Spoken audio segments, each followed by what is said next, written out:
Tug Fork Water, Chapter 4. Luann's grandmother Logan and Luann's new baby were both asleep in the front room with the curtains drawn against the afternoon heat. For the last 2 weeks, Granny Logan had stomped around the house, snapping the curtains shut just as fast as Luann could open them, until finally Luann gave up the effort, and they all moved around in the gloom of the dimly lit house. "You think somebody had died instead of just being born," Luann complained, but the old woman declared that the heat was unnatural for January, and would cause the baby to grow up to be measly and unwholesome. When she woke up, Granny Logan would deny that she had been sleeping. She had said she needed only to rest her eyes for the trip back to Kentucky, 3 days on the Greyhound. In the kitchen, Ivy Logan and Luann were packing a paper bag of bologna sandwiches and yellow apples, and a mason jar of cold tea. Ivy's heavy arms and apron-covered front moved around like she was the boss, even in her daughter's unfamiliar kitchen. Under her breath, she hummed one line of a hymn, "All our sins and griefs to bear," over and over until Luann thought she would scream. It was an old habit. Luann pushed her damp blonde hair back from her face and told her mother she wished she would stay a few more days.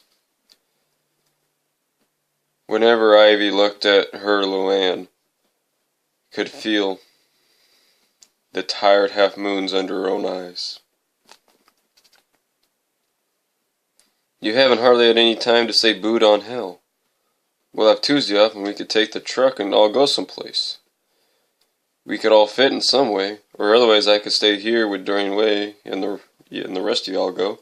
It's a shame for you to come all this way from home and not see what you can see." Surprisingly, Aunt Hal had agreed to move back in until after her mother and grandmother's visit. He might be hard to talk to and unreasonable in every other way, but at least Luann realized he knew the power of mothers and grandmothers. If Granny Logan had known they were getting divorced, she would have had an epileptic. At the very least, she and Ivy would insist that Luann would come back home. "Oh, honey, we see plenty from the bus," Ivy said. "Them old big cactus and every kind of thing. Lordy, and them big buildings downtown, all glass, it looked like to me.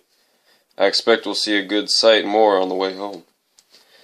"I guess, but it seems like we haven't done a thing since you got here but sit around and look at the baby."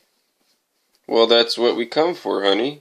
Now we done helped you have him, and get him settled with him. And we're anxious to get on home. The heat puts Mother Logan in a mood." "I know it," Luann breathed in a slowly through her nose. She was beginning to believe that the hot, dry air in her chest might be the poison her grandmother claimed it to be. "I wish I could have put you up better than we did," she said. "You put us up just fine. You know her. It wouldn't make no difference if she was the Queen of Sheba putting us up. She'd be crosspatch. She just don't sleep good out of her home bed."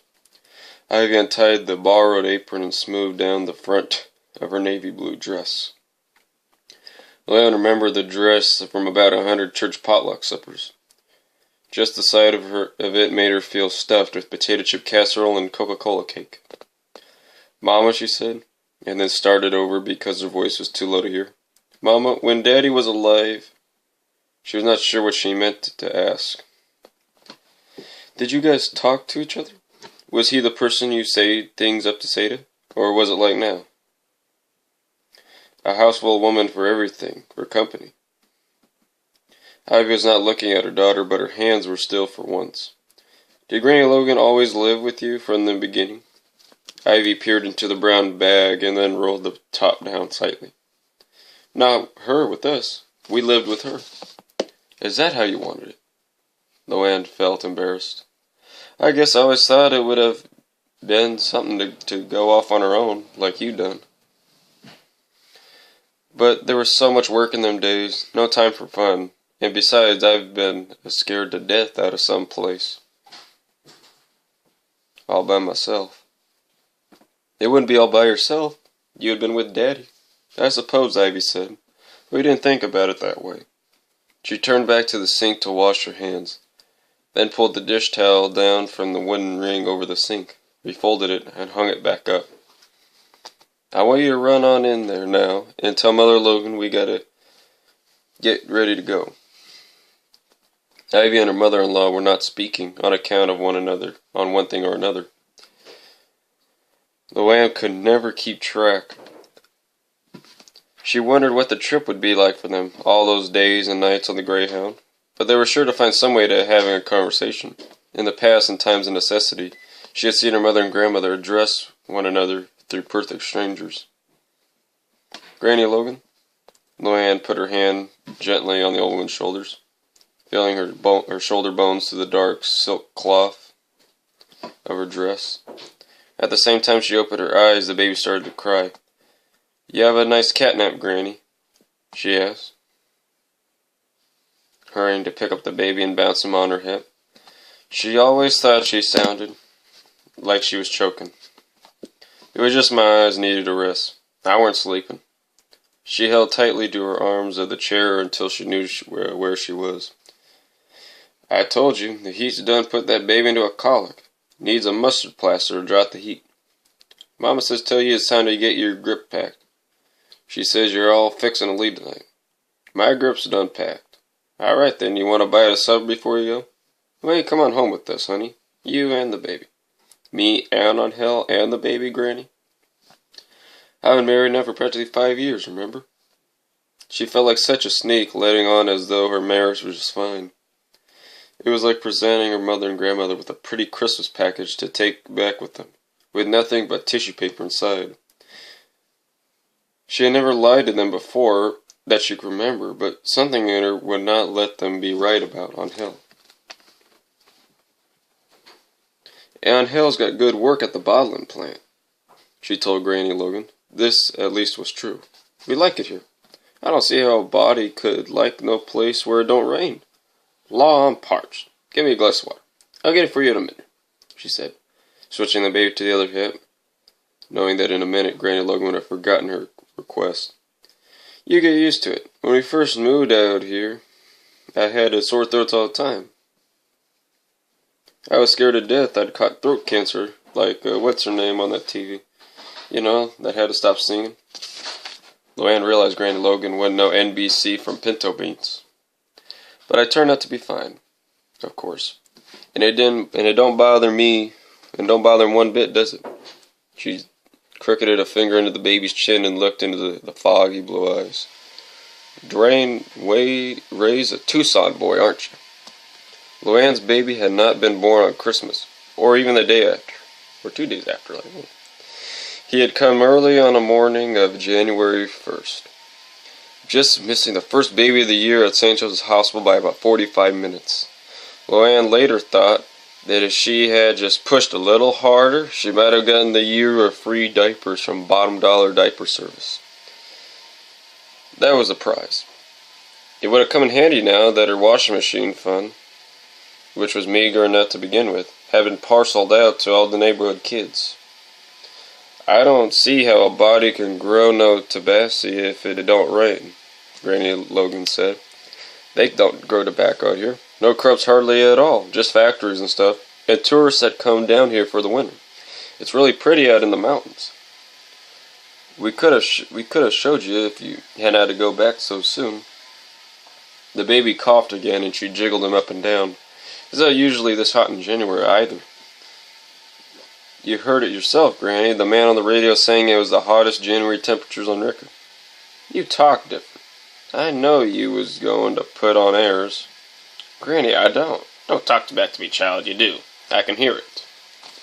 "I expect to be persuading the baby that his people's just ignorant hill folks." Ivy brought in the bags of food in her suitcase, which was held together with a leather belt. Luann recognized the belt as one she had been whipped with years ago when her father was alive. "Honey," Ivy said, "tell Mother Logan not to start in on you again. We gotta get. Tell Ivy to mind her business and I'll mind mine. Here, I brung you something for the baby." Granny Logan retrieved her black velvet purse, purpled with age and wear around the clasp, and rummaged through it with slow, swollen knuckles. Luann tried not to watch. After a minute, the old woman produced a Coke bottle filled with cloudy water. The bent metal cap had been pushed back on the top and covered with cellophane tied around and around with string. Luann shifted the baby onto the other end,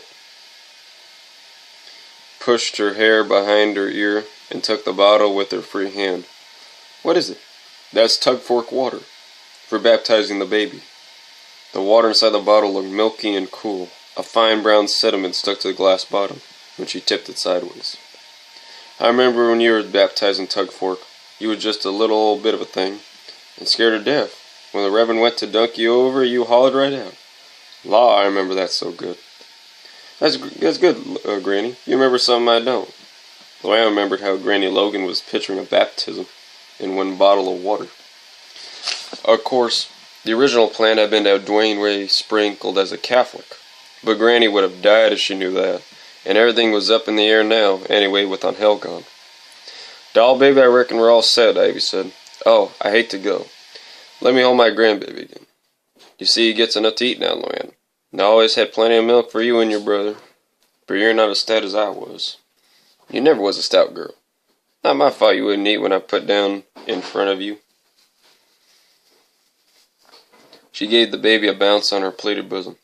"Lordy mercy, he'd be all growed up before we see him again, I expect.